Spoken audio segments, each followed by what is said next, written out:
En esta clase vamos a profundizar en otra de las zoonosis parasitarias de importancia en Uruguay, la distomatosis.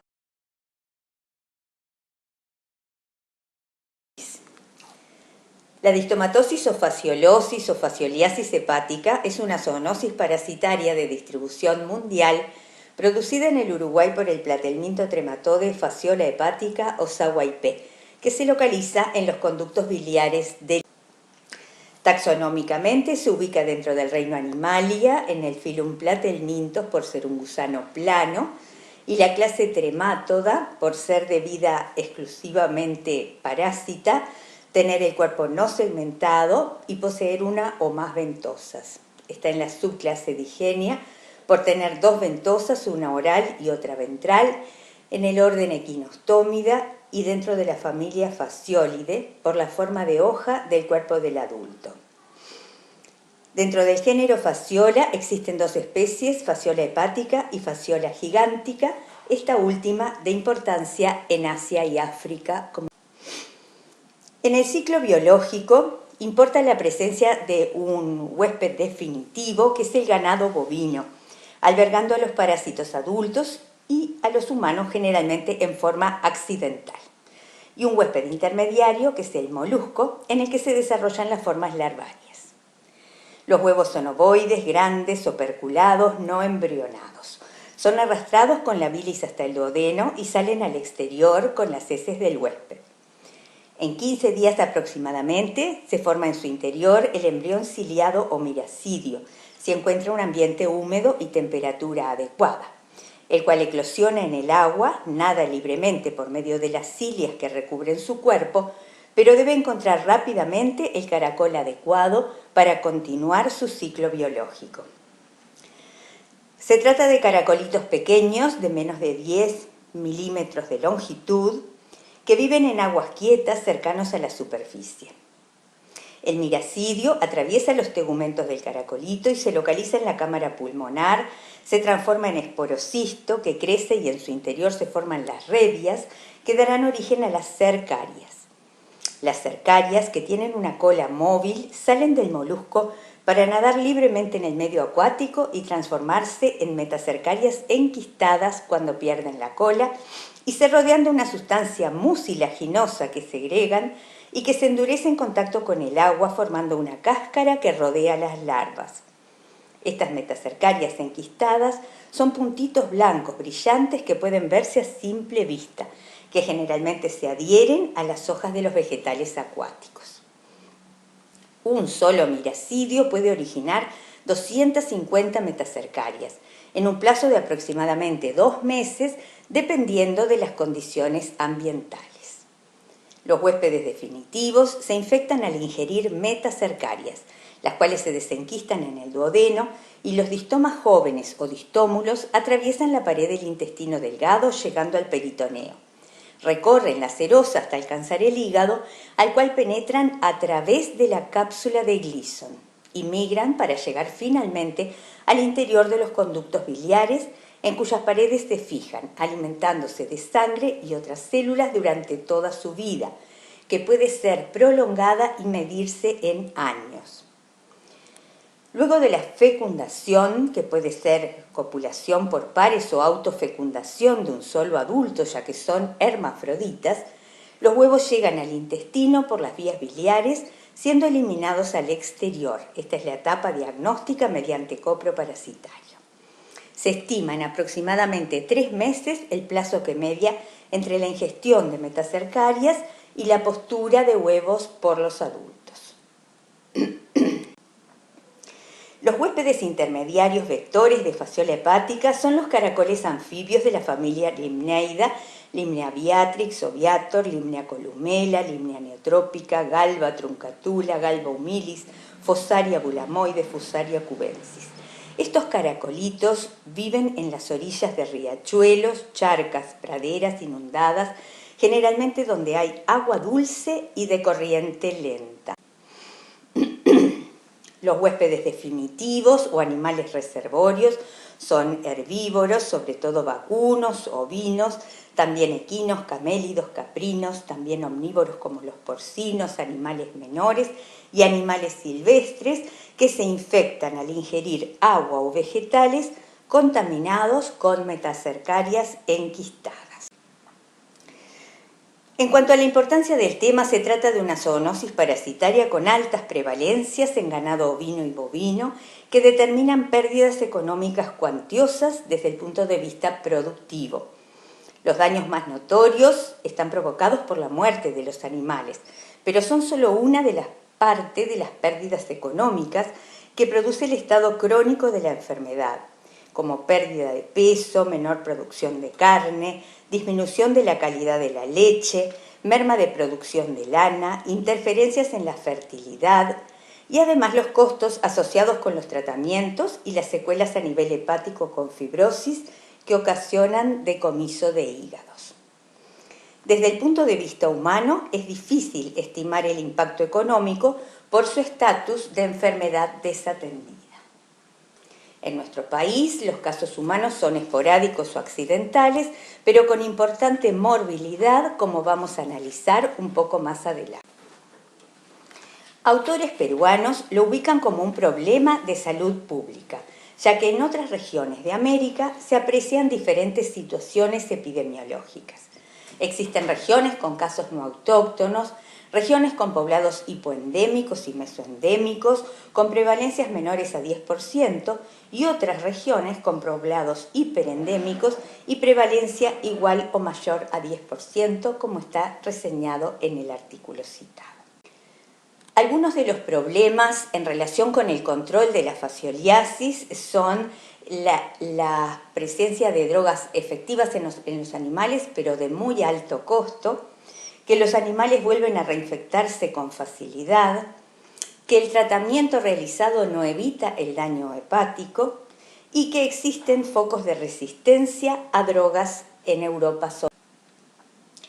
Se trata de una enfermedad transmitida por alimentos, no solo berro, sino también otros vegetales de tallo corto que se consumen crudos y que pueden estar mal lavados, como espinaca, lechuga, albahaca, apio, jugo de alfalfa, etc.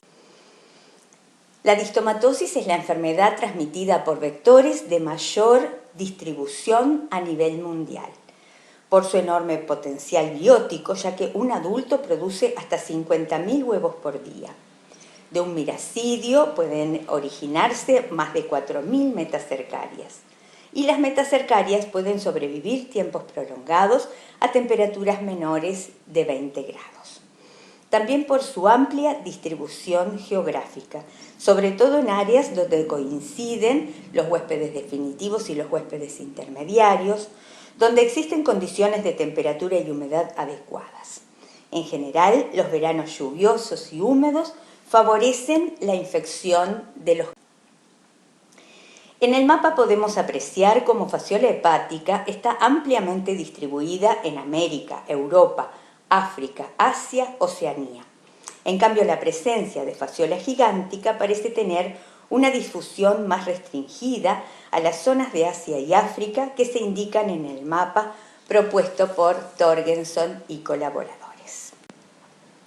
En cuanto a la patogenia, debemos diferenciar la que es ocasionada por la forma juvenil, con migración desde el peritoneo hasta el hígado, atravesando la cápsula de Gleason, con pequeñas lesiones necróticas e infiltrados eosinofílicos.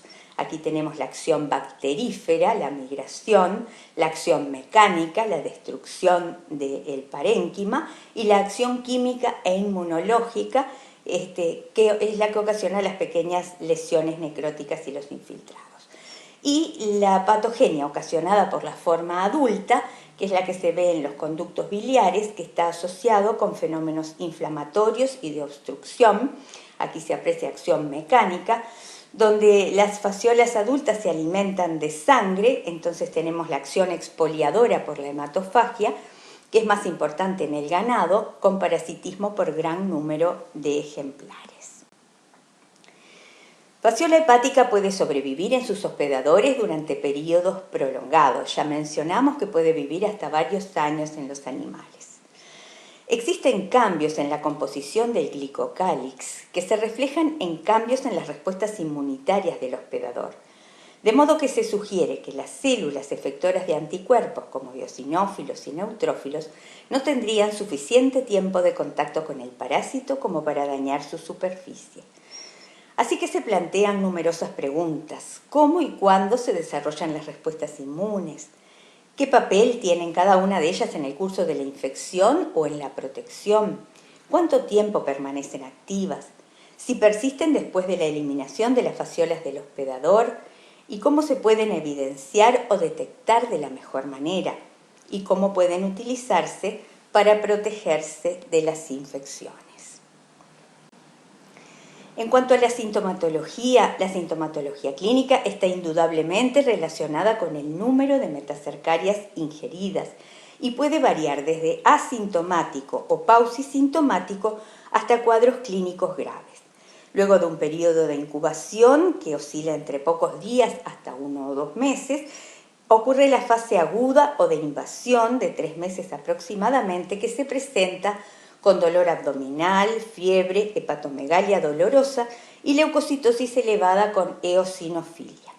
Luego una fase de estadio, donde los parásitos ya son adultos y comienzan a poner los huevos. Acá persiste la dispepsia y la hepatomegalia dolorosa y puede disminuir la leucocitosis, aunque persistiendo la eosinofilia. Y finalmente las complicaciones que pueden presentarse corresponden a la fase obstructiva o crónica, derivan de eventuales desplazamientos de fasciola hepática que determinen colecistitis, angiocolitis, ictericia, y también se han descrito trayectos aberrantes con localizaciones peritoneales y cutáneas. El diagnóstico es clínico, epidemiológico y de laboratorio. Hay que realizar una buena anamnesis, una evaluación física detallada y hacer la historia de la alimentación. En las pruebas de laboratorio destaca la eosinofilia, que frecuentemente es el hilo conductor de... Así que en los exámenes de sangre habitualmente hay leucocitosis con eosinofilia, anemia, la velocidad de eritrosedimentación suele estar elevada y el funcional hepático alterado. Recuerden que el eosinófilo, como vieron en la clase de inmunología, es la célula mediadora de la enmintotoxicidad y se asocia fundamentalmente con parásitos en etapa hística o tisular. Fasciola hepática es una de las causas de eosinofilia masiva que puede presentar hasta más del 50% de eosinófilos.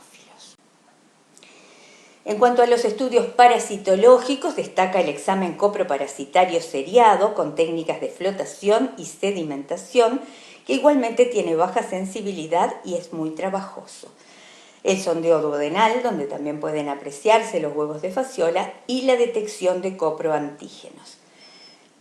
La identificación de huevos es útil en etapa crónica de la infección, pero depende de la microscopía y es gran consumidora de tiempo.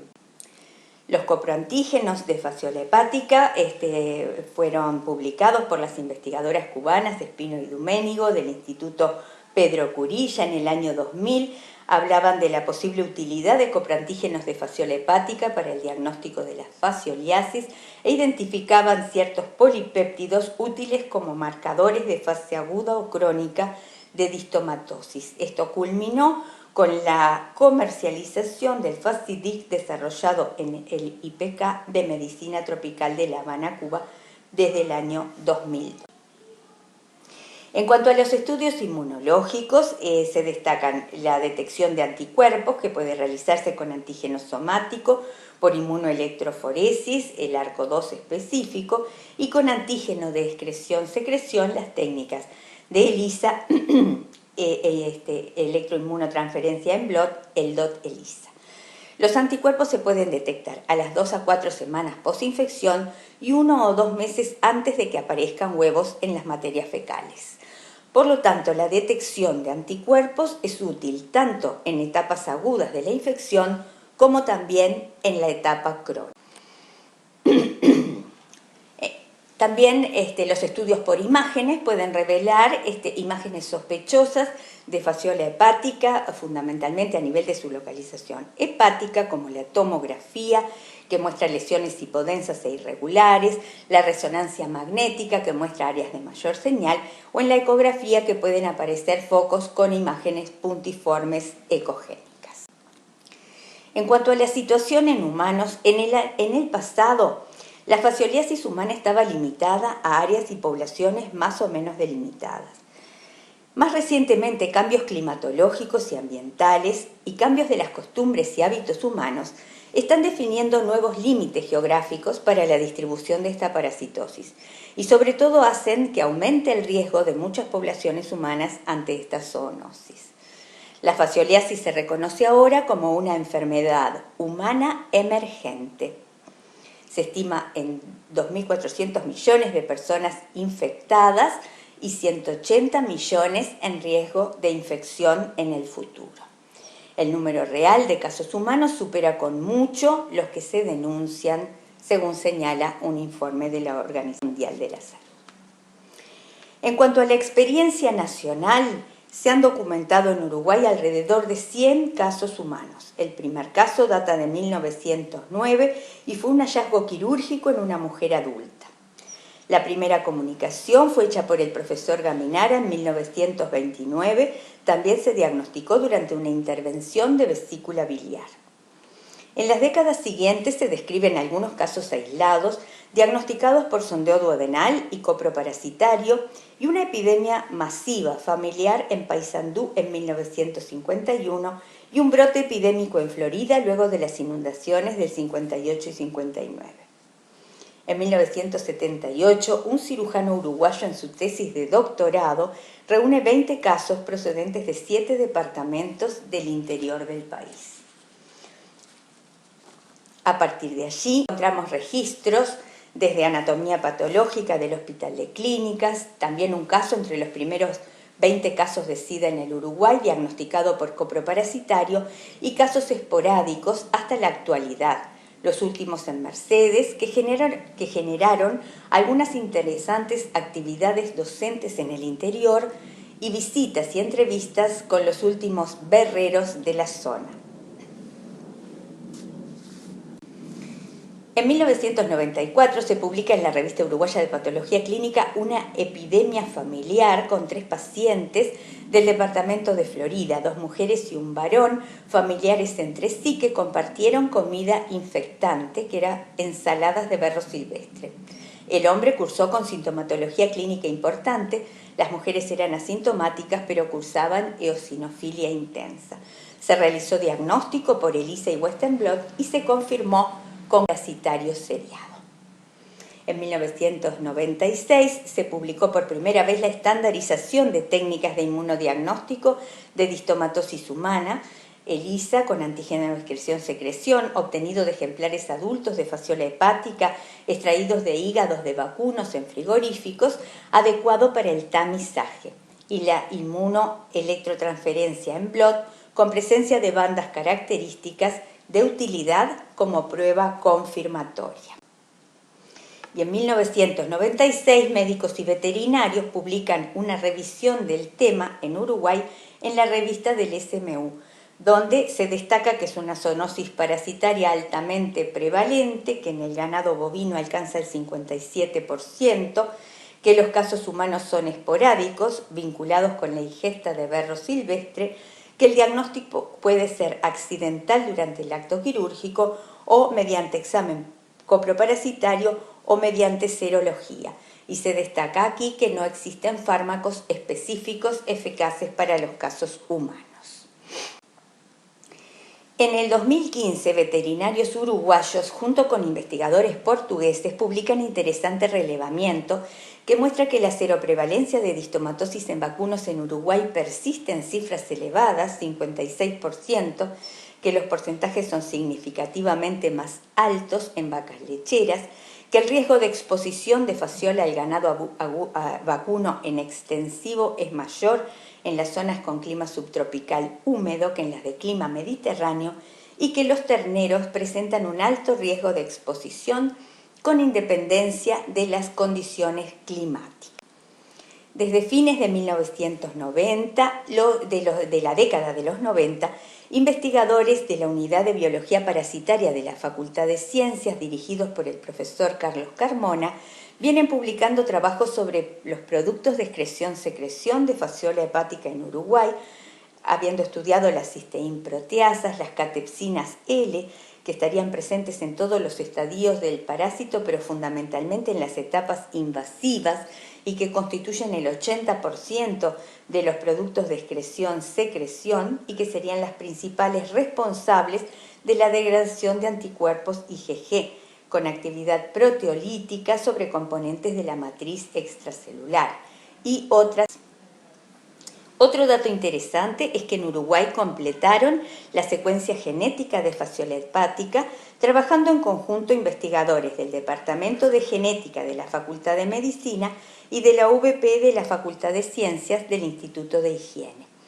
Participaron en un proyecto junto con equipos de investigación de universidades de Estados Unidos para secuenciar completamente el genoma de fasciola hepática con el objetivo de conocer genes que codifican proteínas que pueden estar vinculadas con la resistencia a drogas, que como vimos es uno de los problemas actualmente enfrenta su control. Recientemente la revista PLOS publicó también un estudio muy interesante desarrollado por la española Dolores Vargués con la veterinaria uruguaya Valeria Gallo para comparar las diferencias en la presentación de la distomatosis entre países andinos como Bolivia y otros de áreas bajas como Uruguay. Primero determinan, estos son los caracoles, y lo primero que determinan es que por análisis de DNA, el caracolito que existe en nuestro medio y denominábamos Limnea viator es en realidad Limnea neotrópica. Segundo, que aunque el caracol uruguayo Limnea neotrópica es un vector altamente eficiente, su capacidad de transmisión es notoriamente menor que la de Galba truncatula en Bolivia. Esto permite comprender las diferencias epidemiológicas entre nuestro país, donde se presenta en forma esporádica, con la región andina, que presenta endemias con prevalencias importantes en algunas zonas. Los autores concluyen que a pesar de las predicciones de aumento de lluvias para el Uruguay, nada sugiere una tendencia hacia un escenario preocupante en relación con la infección humana en nuestro país, como sí ocurre en el área andina. En cuanto al tratamiento, lamentablemente decimos que no hay medicación específica para uso humano en nuestro medio, que el triclavendazol que existe es de uso veterinario, que la OMS ha venido colaborando con los fabricantes y actualmente está incluido en la lista de medicamentos esenciales de la OMS el EGA-10, que es el triclavendazol en comprimidos de 250 miligramos, que actúa contra formas inmaduras y adultas. Se piensa que por medio de la unión a la beta-tubulina parasitaria, evitando la polimerización de los microtúbulos, lo cual afecta la motilidad del parásito. Se administra en dosis única de 10 miligramos por kilo o 2 dosis de 10 miligramos cada 12 horas, junto con alimentos para mejorar su biodisponibilidad y los efectos sobre el parásito. Sin embargo, ya hay registros de la resistencia a este antihelmíntico comprobada en el ganado. Antiguamente se utilizaba bitionol, que ahora está discontinuado. Hay algunas referencias al uso del praziquantel, que es útil para otros gusanos planos, pero no funciona para fasciola. Y hay alguna experiencia puntual con nitazoxanida en México, pero con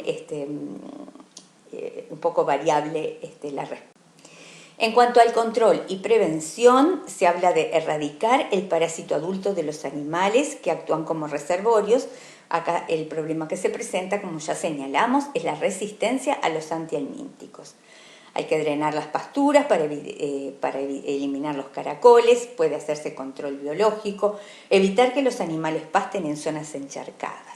Para el ser humano es fundamental no ingerir berros silvestres, consumir solamente berros cultivados de procedencia conocida. El cultivo de berro en piletas, con aguas libres de huéspedes intermediarios y libres de contaminación con heces de animales, es lo que asegura que no nos vamos a infectar. También el lavado cuidadoso del berro y de otros vegetales acuáticos antes del consumo. En suma, hemos visto que existe distomatosis en humanos en Uruguay, que permanece subdiagnosticada, y debemos recalcar que no olviden sospechar distomatosis frente a toda eosinofilia masiva, acompañada o no de sintomatología digestiva y antecedentes epidemiológicos. Atención y teléfonos y correos electrónicos para facilitar las comunicaciones. Muchas gracias.